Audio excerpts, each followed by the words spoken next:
Señora presidenta, señorías, la dislexia es un problema neurológico que se traduce en una forma diferente de aprender por parte del que la sufre. Es el trastorno del neurodesarrollo más común, se manifiesta en el aprendizaje de la lectoescritura y los disléxicos presentan habitualmente dificultades en el proceso lector, en la escritura, en la ortografía. Nos acompañan varios miembros de asociaciones preocupadas y ocupadas por la dislexia, así que reciban desde aquí no solo nuestro saludo, sino nuestro reconocimiento como bravos y bravas luchadores por la educación y ejemplo de implicación. Son, además, los inspiradores de esta moción. Se estima que afecta del orden de 100.000 chicos y chicas madrileños. No siempre discutimos problemas de tal magnitud aquí. Tener dislexia no significa estar enfermo, tener menor interés o motivación, y mucho menos significa tener discapacidad sensorial o educarse en un ambiente desfavorable. Pero ser disléxico supone la necesidad de superación y desarrollo personal. Nos encontramos una educación diseñada excesivamente sobre la lectoescritura.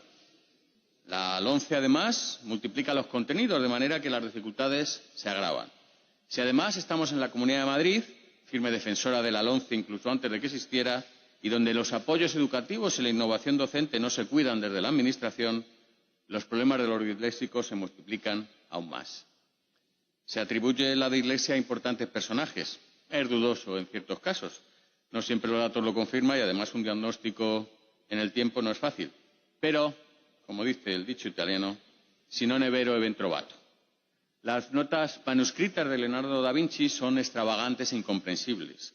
Algunos biógrafos mencionan dificultades con la lengua y la capacidad de lectura. Dejó escrito que uno de sus ideales en la vida es que pudieran leerle. Según datos del Ministerio de Educación, un 10% de niños en edad escolar tiene dislexia. De aquellos que abandonan la escuela, el 40% la tiene. Existen múltiples intervenciones para la dislexia, pero lo más importante es el diagnóstico precoz.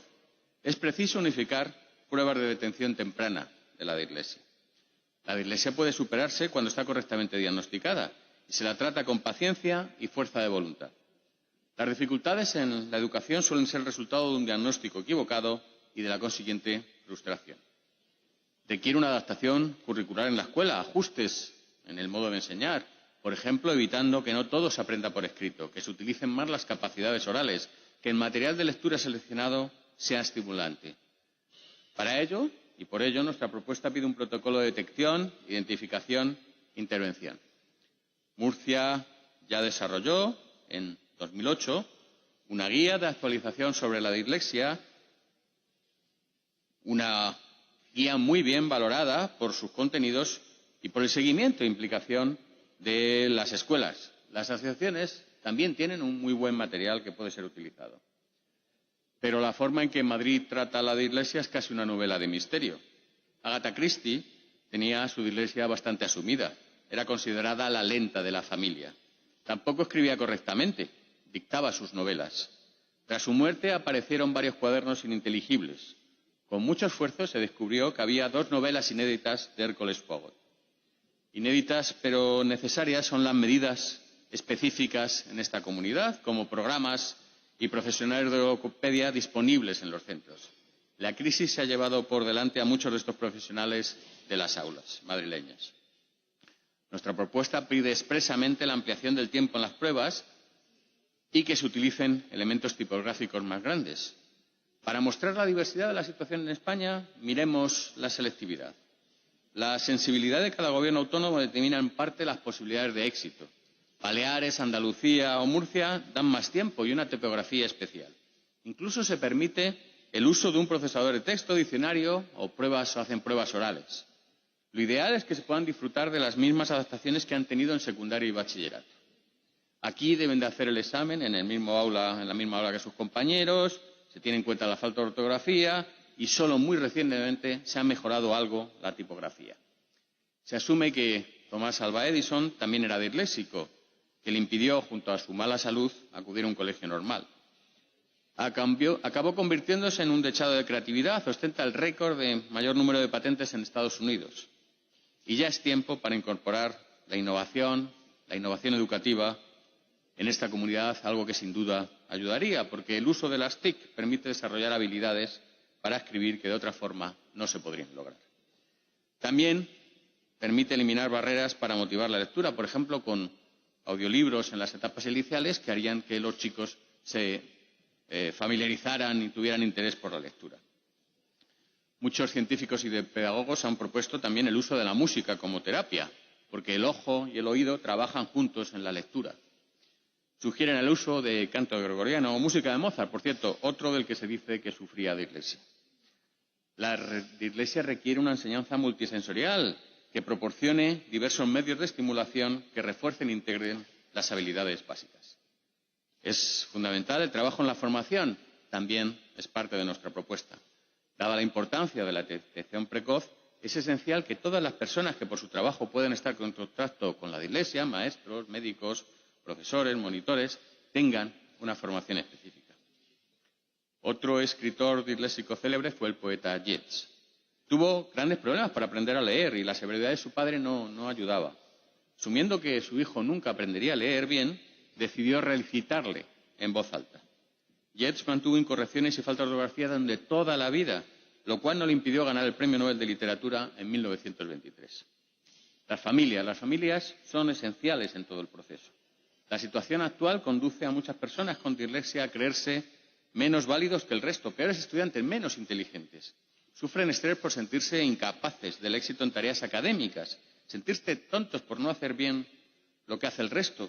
En ocasiones se les tacha injustamente de vagos o de no tener interés. Todo esto provoca una importante falta de confianza, un círculo del que es muy difícil salir. En la medida en que el niño disléxico es comprendido y apoyado en su centro y su casa, se conseguirá que tenga mayor confianza para afrontar las muchas dificultades de su día a día. Por ello, creemos que es necesario permitir a las familias el acceso a diagnósticos y a dictámenes. Es importante proporcionar estrategias a las personas disléxicas no solo en el área escolar, sino también en muchas otras áreas de su vida, la familiar, la social e incluso la laboral. Ante esta necesidad de reforzar la confianza del disléxico, el clima escolar puede y debe jugar un papel clave. Sin expulsarle de su entorno, pero trabajando en el apoyo emocional, en el refuerzo positivo y, por supuesto, la aceptación de sus compañeros. Walt Disney reflejó su dislexia en Fantasía, la película, pues el mago se llamaba Yen Sid, que es justo Disney al revés. Ayudaba, recuerden, a Mickey a parar la multiplicación de escobas. Lo que importa que se multiplique aquí es la comprensión de la dislexia, que se crucen las fronteras de las aulas y que llegue a toda la sociedad. La dislexia no es una enfermedad, ya lo hemos dicho, y por tanto no se cura, pero la forma en que se expresa sería muy distinta conforme avance el desarrollo evolutivo de la persona. Por eso esta comunidad debe de avanzar en la aceptación de la dislexia, su normalización y su visibilización. De momento no existe ninguna normativa ni guía siquiera nacional, como sucede en otros países europeos, para abordar unificadamente la dislexia, aunque el artículo 14 de la Ley Orgánica de Educación da pie a ello. El ministro Gabilondo empezó esta regulación, que no pudo ver la luz por el adelanto electoral. Desgraciadamente, lo dejó en un cajón y allí debe de seguir. Aquí hemos acordado una transaccional y agradezco a todos los grupos sus contribuciones. Los ejemplos positivos usados en esta intervención pueden llamar a engaño, pues la situación de los disléxicos dista de ser tan ideal como estos casos. La dislexia no está relacionada con la inteligencia, pero en cambio sí está relacionada con el índice de fracaso escolar, desempleo y baja autoestima. Por ejemplo, se ha estudiado que más de un tercio de los presos padece dislexia, pero los casos de éxito existen cuando el tratamiento es adecuado y en esto hay que perseverar. Pero por eso nos parece especialmente doloroso que la dislexia no se aborde correctamente, pues las medidas son relativamente sencillas, no requieren de un exceso de medio, sobre todo organización y gestión adecuada. Ya sabemos que la mayor parte de estas PNL acaban en el olvido, pero les ruego encarecidamente que no sea así en este caso y el Gobierno se ponga manos a la obra. John Lennon también la padecía. Su informe escolar lo definía como sin esperanzas hace perder el tiempo al resto de los alumnos. Pero recordemos sus versos de Imagine y apliquémoslos a la dislexia. Puedo decir que soy un soñador, pero no soy el único. Imagina a todo el mundo viviendo la vida en paz. Muchas gracias.